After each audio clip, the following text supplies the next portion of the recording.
If you're drowning in debt, you have probably heard of two competing strategies to get out: the debt snowball and the debt avalanche. Math says one thing, human psychology says something completely different.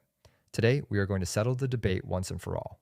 Let's start with the debt avalanche, because it is the mathematically optimal strategy.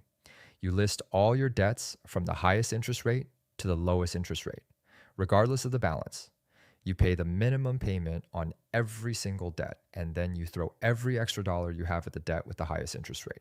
Once that debt is gone, you roll that payment into the next highest rate debt. Mathematically, this will save you the most money in total interest paid and get you out of debt the quickest.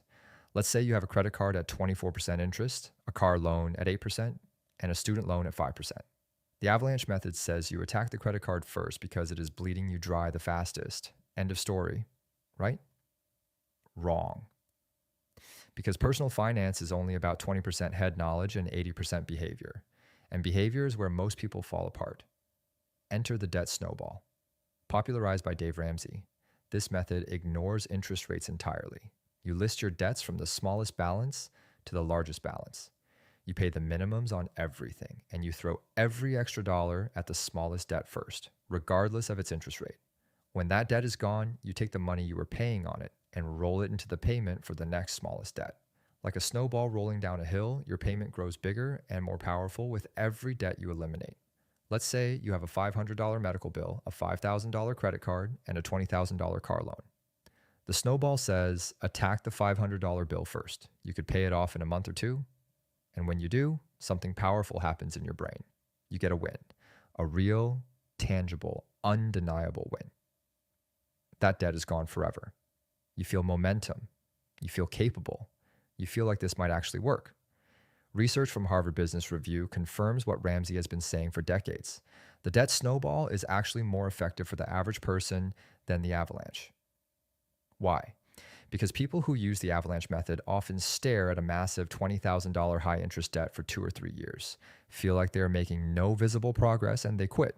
The snowball gives you quick wins, and quick wins create the behavioral change that makes the difference between someone who gets out of debt and someone who doesn't. Here's the practical framework. Write down every debt you have.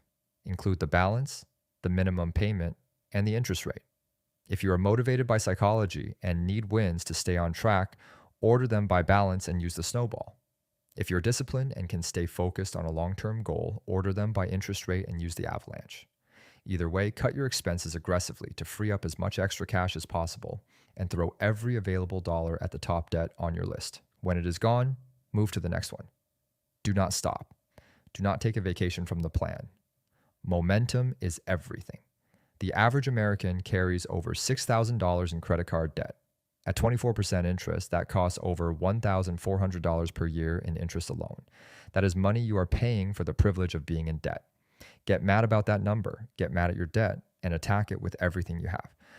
One more thing. While you're paying off debt, you need to stop creating new debt. This sounds obvious, but it is where most people fail. They pay off a credit card and then immediately run it back up. You need to change the behavior that created the debt in the first place. Build a small emergency fund so that unexpected expenses do not force you back onto the credit card. Create a spending plan so you know exactly where every dollar is going. The debt payoff strategy only works if you stop the bleeding at the same time.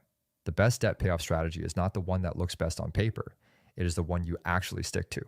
Subscribe to Money Simplified, and I will see you next time.